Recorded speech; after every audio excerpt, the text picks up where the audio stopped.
dugaan tindak pidana korupsi dalam tata niaga komoditas timah di wilayah izin usaha pertambangan atau IUP PT Timah Tbk tahun 2015 sampai dengan tahun 2022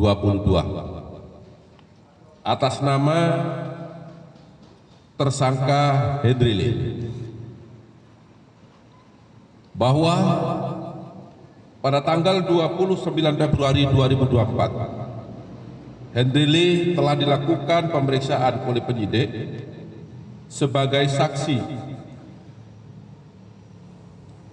Kemudian setelah dilakukan pemeriksaan sebagai saksi, berdasarkan informasi dari otoritas imigrasi Singapura, tersangka Hendri Lee diketahui berada di Singapura sejak tanggal 25 Maret 2024. Penyidik pada Direktorat Penyidikan Jampitsus telah melakukan pemanggilan terhadap yang bersangkutan beberapa kali secara patut, namun yang bersangkutan tidak pernah hadir memenuhi panggilan tersebut.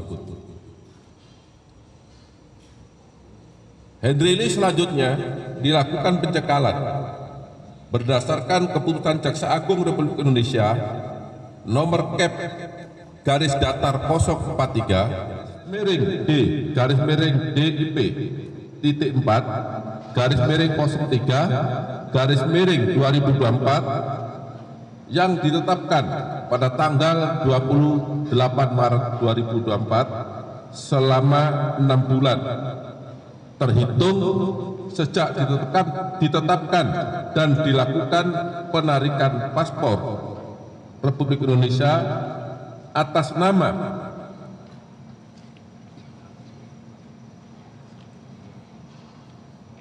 Hendri Lee berdasarkan surat Direktur Pengawasan dan Penindakan Keimigrasian nomor IMI.5 garis datar GR titik 03 titik 4 garis datar 200 tanggal 28 Maret 2024. Jadi selain dilakukan pencekalan terhadap Hendri Lee, juga dilakukan permohonan untuk pencabutan paspor ke imigrasi. Selanjutnya pada tanggal 15 April 2024 Hendri Lee ditetapkan oleh penyidik sebagai tersangka berdasarkan surat penetapan nomor 27 garis miring F.2 garis miring FD.2 garis miring 04 garis miring 2024 setelah yang bersangkutan dipanggil dengan patut, tetapi yang bersangkutan tidak pernah hadir. Bahwa pada hari ini Senin 18 November 2024 atas kerjasama Direktorat Penyidikan pada Jampitsus dengan jajaran intelijen pada Jam Intel serta Atase Kejaksaan Republik Indonesia pada Kedutaan Besar Republik Indonesia di Singapura telah melakukan penangkapan terhadap tersangka Hendri Lee di Bandara Udara Soekarno-Hatta pada saat yang bersangkutan tiba dari Singapura di Terminal 2F. Penangkapan terhadap Hendri Lee dilakukan berdasarkan surat perintah penangkapan nomor 22 garis miring FD.2 garis miring FD.2 garis miring 11 garis miring 2024 tanggal 18 November 2024 tepatnya pada jam 22.30 WIB beberapa saat yang lalu. Selanjutnya tersangka Hendri Lee akan dibawa ke gedung Menara Kartika untuk dilakukan pemeriksaan sebagai tersangka. Kemudian yang bersangkutan setelah dilakukan pemeriksaan 1 jam dilakukan penahanan selama 20 hari ke depan di Rutan Salimbah Cabang Kejaksaan Negeri Jakarta Selatan berdasarkan surat perintah penahanan nomor 54-FD2-FD-11-11/2024 tanggal 18 November 2024.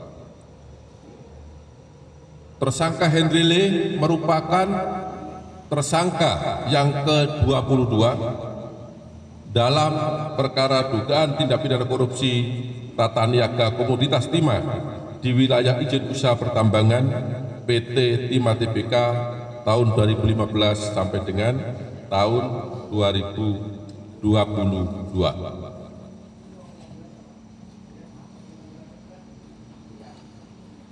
Adapun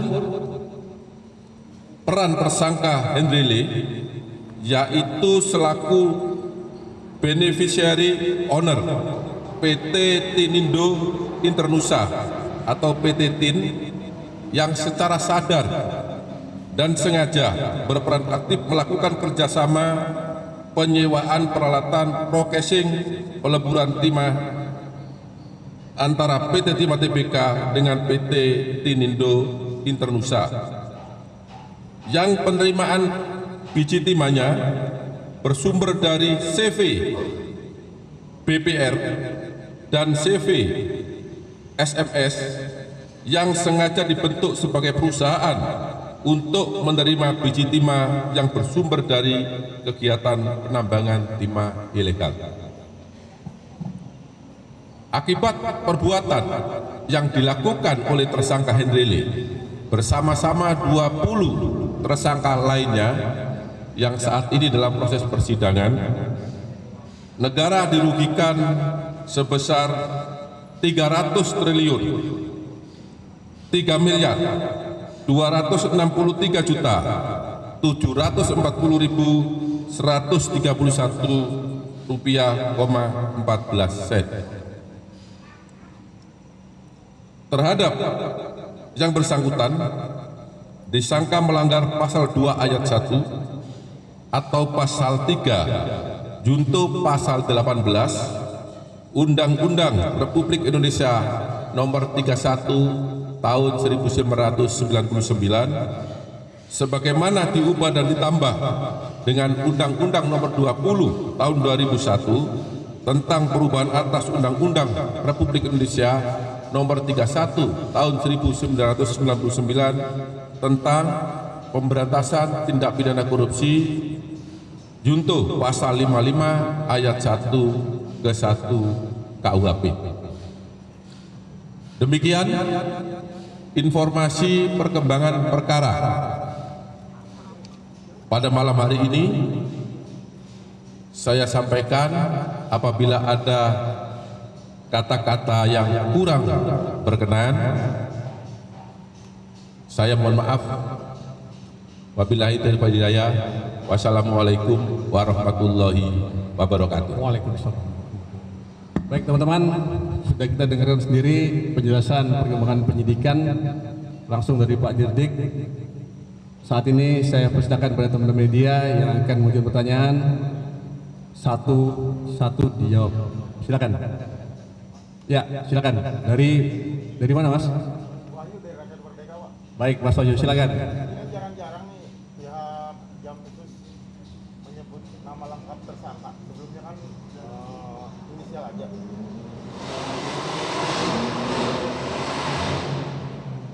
Apakah ini bentuk kegeraman pihak Jampitsus di Jagung karena ini kabur pasca pemeriksaan, atau ada pihak yang membantu melarikan diri ke Singapura? Terus kedua, apakah pihak Kejagung sempat menetapkan beliau sebagai DPO untuk pencariannya, dan keperluannya dia pulang ke tanah air setelah kabur ke Singapura apa ya Pak? Kan kalau pihak PH-nya sebelumnya kan menyatakan sakit. Ya. Apakah benar demikian? Ya. Jadi perkara ini sudah dilakukan persidangan dan terbuka untuk umum. Ya, teman-teman jurnalis sudah tahu semua siapa saja pelaku di sana. Jadi saya rasa tidak perlu ada yang dirahasiakan tanpa saya sampaikan, teman-teman sudah tahu. Tuh. Yang kedua, bahwa tersangka Henry Lee ini ke Singapura, ya, itu setelah dilakukan pemeriksaan yang pertama pada tahap penyidikan, kemudian yang bersangkutan tidak kembali lagi dengan alasan sedang menjalani pengobatan di Singapura, di Mount Elizabeth. Nah, itu. Jadi itu jawabannya.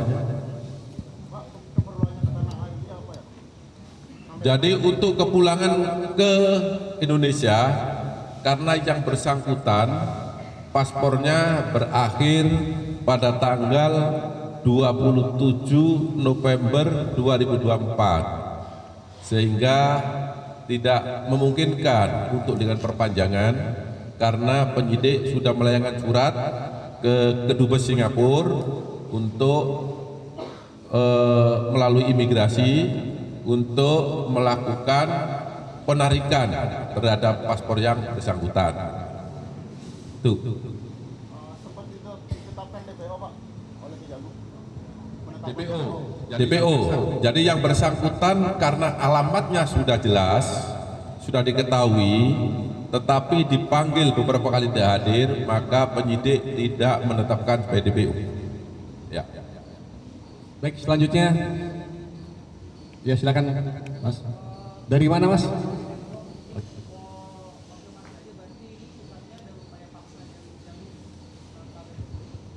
Ya. Terhadap Henry Lee sudah kita monitor keberadaannya dari penyidik, kemudian dari tim Sirik Intelijen dan juga perwakilan